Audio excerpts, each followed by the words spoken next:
Medicinal plants are said to be nature's gift to human beings to promote a disease-free, healthy life. Here in reference to amla, a fruit, the Indian gooseberry, described as an Ayurvedic wonder. You hear a lot of that larger-than-life talk about amla coming out of Indian medical journals.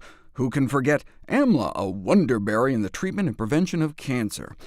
Amla is so revered that you find serious scientists at serious academic institutions and serious peer-reviewed medical journals making statements like this.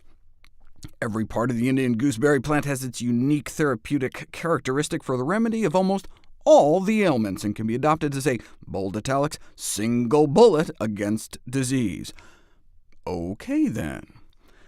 I first ran across it in this famous article, looking at the total antioxidant content of thousands of different foods.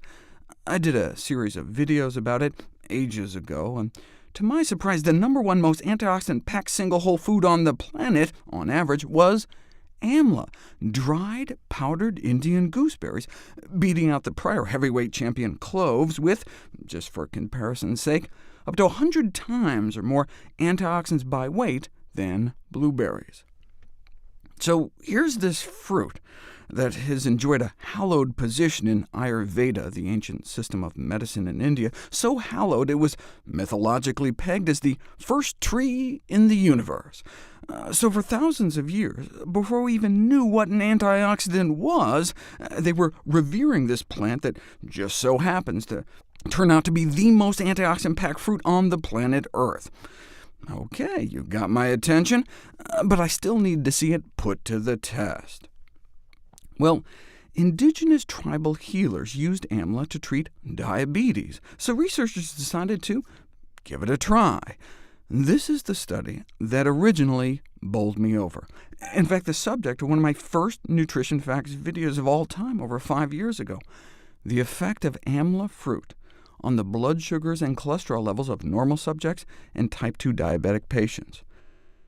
In my video, I talked about the jaw-dropping effects of 5 cents worth of this powdered fruit, 5 pennies worth, compared to a diabetes drug.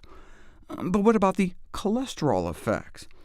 If you take healthy individuals and give them a placebo sugar pill, nothing much happens to their cholesterol.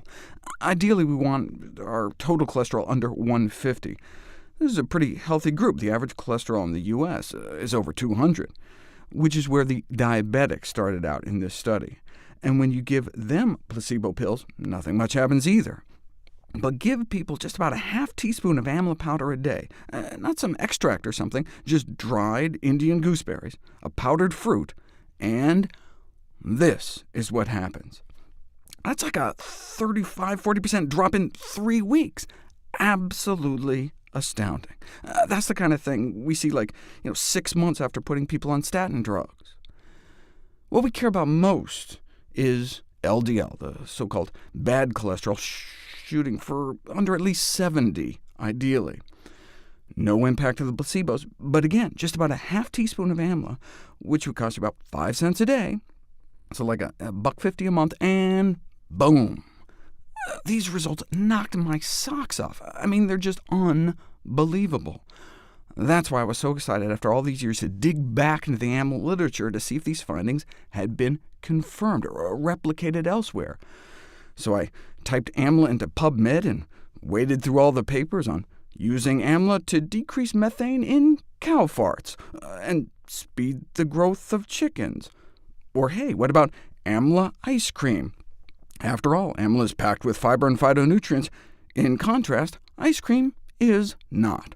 Therefore, and indeed amla incorporated into ice cream increases the antioxidant capacity, though I would not recommend it for cholesterol lowering. But here we go, a comparative clinical study of amla head-to-head against the cholesterol-lowering statin drug simvastatin, sold as Zocor, which I'll cover next.